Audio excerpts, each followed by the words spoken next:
ഞാൻ സത്യത്തിൽ ഇത് ഇവരോട് പറഞ്ഞു മടുത്ത്. കാരണം എത്രയും പെട്ടെന്ന് തീർക്കാൻ ഞാൻ പറഞ്ഞു. കാരണം അത്രയും ചെലവ് എനിക്ക് കുറഞ്ഞിരിക്കും. ടി എന്നുള്ള സിനിമയുടെ പ്രൊമോഷൻ വേണ്ടിയിട്ട് ജീവ സാർ വന്നപ്പോൾ അദ്ദേഹം ഒരു പ്രൊഡ്യൂസറും കൂടിയാണ്.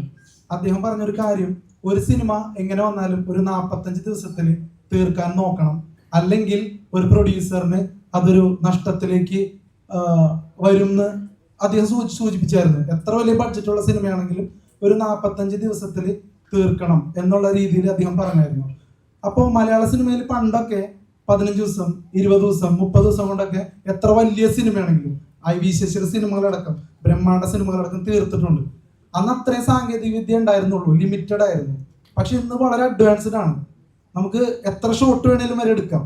എന്നിട്ടും എന്താണ് മലയാള സിനിമകൾ പോലും ഒരു 40 ദിവസത്തിലും 50 ദിവസത്തിലൊക്കെ തീർക്കാൻ പറ്റാത്തത്?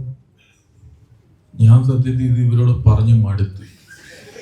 കാരണം എത്രയും പെട്ടെന്ന് തീർക്കാൻ ഞാൻ പറഞ്ഞു. കാരണം അത്രയും ചെലവ് എനിക്ക് കുറഞ്ഞിരിക്കും. ഈ സിനിമ തന്നെ ഒറ്റ ദിവസം നടക്കുന്ന സിനിമയാണ്. എന്നിട്ട് പോലും ഇവർ 50 ദിവസം എടുക്കും. വിഷയം ഒരു ദിവസം നടക്കുന്നതാണെങ്കിൽ ഷൂട്ട് ചെയ്യാനായിട്ട് 50 ദിവസം എടുക്കുക. ഇത് ഒരുമിച്ചിരുന്ന് നമുക്കൊന്ന് ഡിസ്കസ് ചെയ്യും ഈ സാധനം. കാരണം ഇതേ ഡൗട്ട് എനിക്കുണ്ട്. ഞാനത് നമുക്കതൊന്ന് ഇത് കഴിയുമ്പോൾ ഡിസ്കസ് ചെയ്യാം. കാരണം ഇത് ഒരു രക്ഷയില്ല. കാരണം സിനിമ നമ്മൾ സ്റ്റാർട്ട് ചെയ്യുമ്പോൾ ഇത് ഭയങ്കര സംഭവമാണ്. ഇത്ര ദിവസത്തിനുള്ളിൽ ഭയങ്കര പ്ലാനിങ്ങും പരിപാടിയായിട്ടാണ് വരുന്നത്. പക്ഷെ ഇത് തുടങ്ങിക്കഴിയുമ്പോൾ ഇതിന്റെ പ്ലാൻ എല്ലാം തെറ്റിപ്പോവാണ്. അപ്പോൾ ഇത് ഒരു 60 ദിവസം പ്ലാൻ ചെയ്ത സംഭവം ചിലപ്പോൾ ഇതൊരു 75 ദിവസം പോകും, അല്ലെങ്കിൽ 80 ദിവസം പോകും. അത് പല സിനിമകളിലും നടക്കാറുണ്ട്. പിന്നെ ഈ ചില ഐഡിയാസ് ഇപ്പോൾ സ്പോട്ടിലായിരിക്കും ഇവർ ഡെവലപ്പ് ചെയ്യുന്നത്. അപ്പോൾ അങ്ങനെയുള്ള കാര്യങ്ങളൊക്കെ സംഭവിക്കുമ്പോഴാണ് ഷൂട്ടിംഗ് ഡേയ്സ് കൂടി പോകുന്നത്. പിന്നെ അങ്ങനെ വരുമ്പോഴാണല്ലോ ബഡ്ജറ്റും കൂടുന്നത്. അപ്പോൾ ഹൈ ബഡ്ജറ്റ് സിനിമ എന്ന് കാണിക്കണമെങ്കിൽ കുറച്ചുകൂടെ ഷൂട്ട് ചെയ്താലേ പറ്റുള്ളൂ എന്നാണ് ഒരു ധാരണ. ഇപ്പൊ പഴയ പോലെ OTT-ലൊക്കെ പടങ്ങള്, മലയാള സിനിമകൾ സെല്ലാവുന്നുണ്ടോ? കാരണം ഒരിടക്ക് പ്രൊഡ്യൂസേഴ്സ് പറയുന്നുണ്ടായിരുന്നു മലയാള സിനിമകൾ അങ്ങനെ എടുക്കുന്നില്ല, തിയേറ്ററിൽ ഓട്ടം നോക്കിയിട്ടൊക്കെയാണ് എടുക്കുന്നതെന്ന് പറയുന്നുണ്ടായിരുന്നു. ഇപ്പൊ എങ്ങനെയാണ്? OTT നമുക്ക് ഫ്രണ്ട്ലി ആണോ? അല്ലെ, ഇപ്പോ നിങ്ങൾക്കറിയാം, ഇപ്പൊ ഇൻഡസ്ട്രിയുടെ ഒരു സ്വഭാവം തന്നെ ഇപ്പൊ മാറിപ്പോയി. ഇപ്പം അതുകൊണ്ടിട്ടാണ് എന്താ പറയുക, എല്ലാ സിനിമകളും ഇപ്പൊ ആഫ്റ്റർ റിലീസ് ആണ് നടക്കുന്നത്. നേരത്തെയൊക്കെ പ്രീ സെയില് നടക്കുമായിരുന്നു.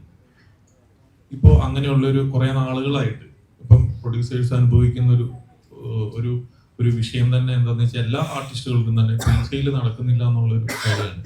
കാരണം ഇപ്പൊ ആമസോൺ കുറെ നാളുകളായിട്ട് പടം വാങ്ങുന്നില്ല. നെറ്റ്ഫ്ലിക്സ് നിങ്ങൾക്ക് നോക്കി അറിയാം, കുറെ നാളുകളായിട്ട് പടം വാങ്ങിയിട്ടില്ല.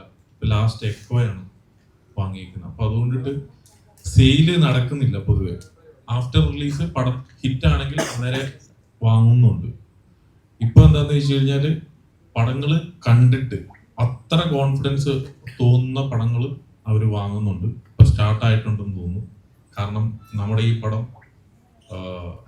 അവർ കാണുകയും അവർക്ക് കണ്ട എല്ലാവർക്കും ഒരേ രീതിയിൽ ഇഷ്ടപ്പെടുകയും ചെയ്തുകൊണ്ടിട്ട് സെയിൽ ആവാതിരിക്കുന്ന സമയത്ത് റീസെയിലായ പടവും കൂടിയാണ് ബേബി ഗേൾ എന്ന് പറയുന്ന സിനിമ.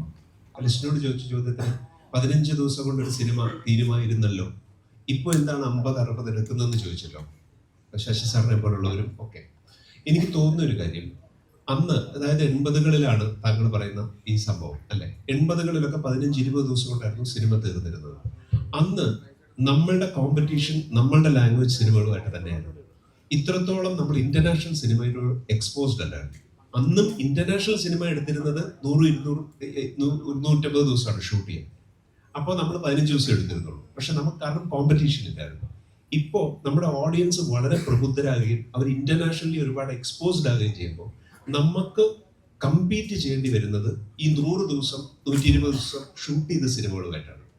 അപ്പോൾ അത്തരത്തിലുള്ള ഒരു പെർഫെക്ഷനും എക്സ്പെർട്ടീസും ഓഡിയൻസ് നമ്മുടെ സിനിമകളിൽ നിന്ന് എക്സ്പെക്ട് ചെയ്യാൻ തുടങ്ങി. അപ്പോൾ ആ പെർഫെക്ഷന് വേണ്ടി പഴയതിനേക്കാൾ കൂടുതൽ നമുക്കൊന്ന് ബുദ്ധിമുട്ടേണ്ട ഒരു അവസ്ഥ വന്നതുകൊണ്ടാണ് ഈ പറയുന്ന ദിവസങ്ങൾ കൂടുന്നതും അത്തരത്തിലുള്ള ചില കാര്യങ്ങൾ ഉണ്ടാകുന്നതും. പിന്നെ ഈ പേരിന്റെ കാര്യം പറഞ്ഞാൽ സത്യമായിട്ടും എനിക്ക് അറിയില്ല അതെന്താണ് അങ്ങനെ ഒരു കാര്യം എന്നുള്ളത് എനിക്കറിയില്ല. സിനിമയുടെ അടിത്തറ ഒരു തിരക്കഥ നന്നായെന്ന് വിചാരിക്കുക, എന്റെ സംവിധാനം നല്ലതല്ല എങ്കിൽ ആ തിരക്കഥ കൊണ്ട് ഒരു പ്രയോജനമില്ല. ഇനി സംവിധാനം നന്നായാൽ എന്റെ നടീനടന്മാരെ നന്നായില്ലെങ്കിൽ പ്രയോജനം ഉണ്ടായില്ല. അപ്പം അടിത്തറ എന്നുള്ളത് മാത്രം പറയാമെങ്കിലും ഒരു തിരക്കഥ സിനിമ ആകണമെങ്കിൽ ഇവരെല്ലാവരും വേണം. ഒരു തിരക്കഥ സിനിമ ആയില്ലെങ്കിൽ ഇറ്റ് ഇസ് ഡെഡ്. അതുകൊണ്ട് ഒരു പ്രയോജനമില്ല. അപ്പോൾ ഒരുപാട് പേര് കൂടുന്ന ഒരു കൊലാബറേഷൻ ആയിട്ടാണ് ഞാൻ സിനിമയെ കാണുന്നത്. തിരക്കഥയാണ് ഏറ്റവും പ്രധാനം എന്നുള്ളതല്ല, ഒരു തിരക്കഥയെ ഇവരെല്ലാവരും കൂടെ മികച്ചതാക്കുന്നതാണ് എന്ന് വിശ്വസിക്കാനാണ് എനിക്കിഷ്ടം.